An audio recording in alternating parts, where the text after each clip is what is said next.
Hey everybody, Dylan here from the Tech Dork Times, and today we're talking all about No Man's Sky Origins, which is the newest update for No Man's Sky. It's version 3.0. We're going to jump into all the patch notes, go over all the little nitty-gritty details, so you know exactly what you're in store for in this new version of No Man's Sky. But if we're just meeting for the first time, then my name's Dylan, and I want to welcome you to the Tech Dork Times, a place for dorks from all walks of life to celebrate the worlds of gaming, tech, and all things awesome. Thank you so much for being here, and let's jump into the video.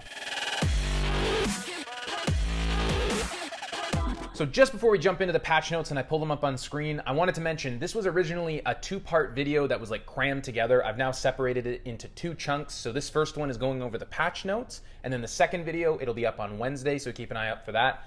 It is a beginner's guide to No Man's Sky in the Origins update. I wanted them to be the same video, so it was just like a really helpful one chunk thing, but the actual gameplay walkthrough was like 26 minutes, so it just didn't really make sense. So I've separated them. We're starting with the patch notes. Today, Monday, 9:30, it should be up. So, and then check here, because eventually I will be putting a little link to the beginner's guide once it's up on Wednesday. That's about it for intros. Let's jump into the patch notes. So No Man's Sky Origins, look at that beautiful artwork. It makes me so excited.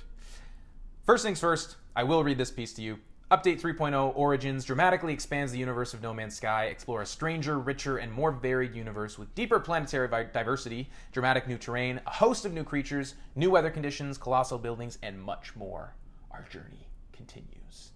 That basically sums up everything. Like, we don't really have to go over everything underneath this, but if you haven't, definitely watch this Origins launch trailer. But yeah, everything underneath this are just pieces of this puzzle that paragraph perfectly summarizes. So first thing on here, new planets.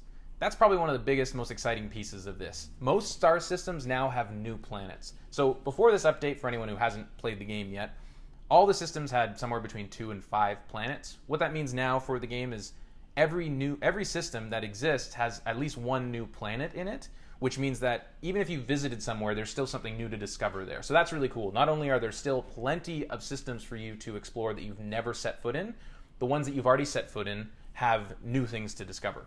Pretty cool.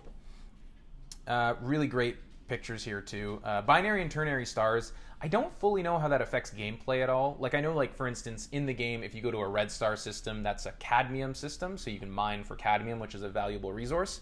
A yellow star system is copper and I believe a few other things. But I don't know now if you go to a ternary or a binary or ternary star system and there's a yellow and a red star, if that means you can find both cadmium and copper in the same system. That'd be pretty cool. I haven't experimented enough with that. But yeah, it also gives you some really awesome opportunity to take cool pictures. And photo mode has been revamped, which we will get to. So that's a cool thing. Dramatic landscapes. I mean, I don't want to downplay this at all because this is amazing, but it is just a part of planet variability. But I will say, like, if you look at this picture right here, this is stunning in the game. The way that they have been able to improve mountainscapes, let's say, valleys, oceans, caves, all that stuff, it's truly, truly breathtaking. And the fact that you can jump off of these huge mountains now and basically go base jumping on a planet, oh, it's fun. That's enough of a reason to just jump into the game, I tell ya. Ooh, a little spoiler alert. That is a sandworm right there. It's as cool as you think it is. Oops, got a email. It's as cool as it looks, and I've seen pictures of them actually jumping through the sky, which is amazing, but I'm getting ahead of myself. They've done an interface refresh, so there's a few quality of life things. The interface does look a lot cleaner now, which is awesome.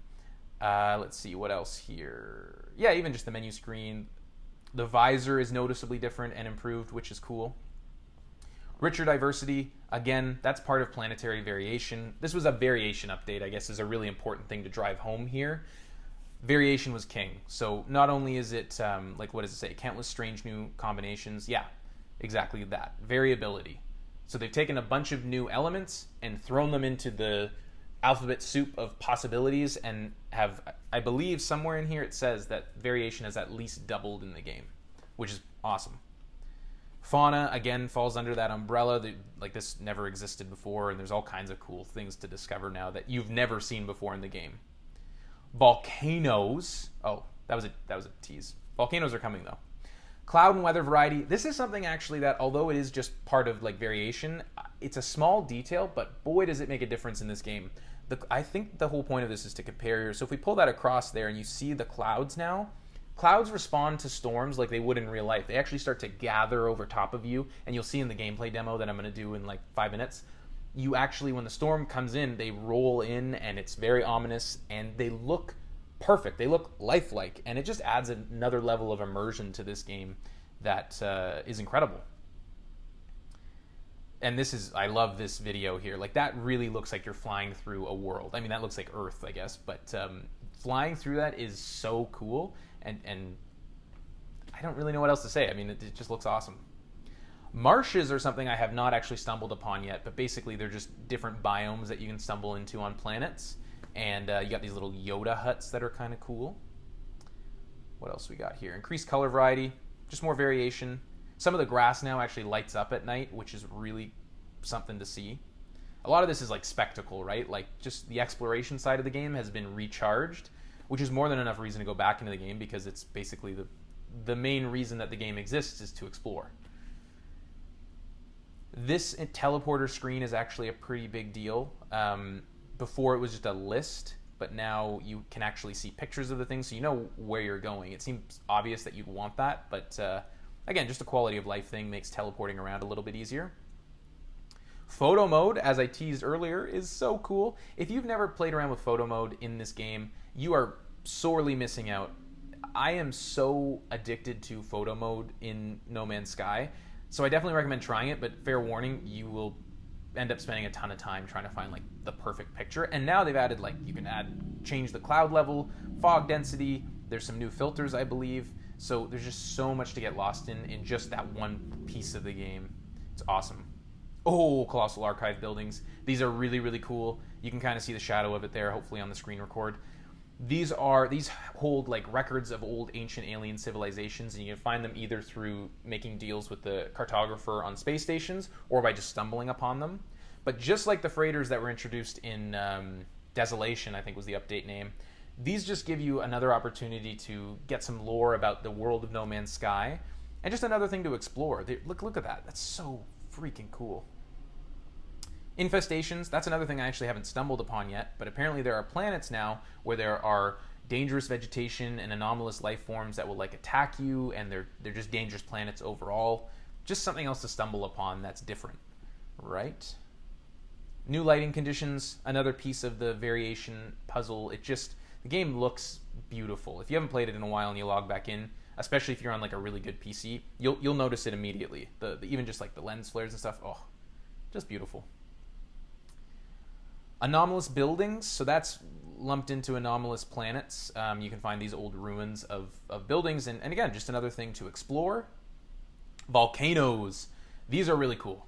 Once you stumble upon a volcano planet, it's incredible. And there's now these firestorms, so when you get a heat storm of any kind, there's a possibility that the world will actually just be set on fire all around you, and it's like firestorms right here.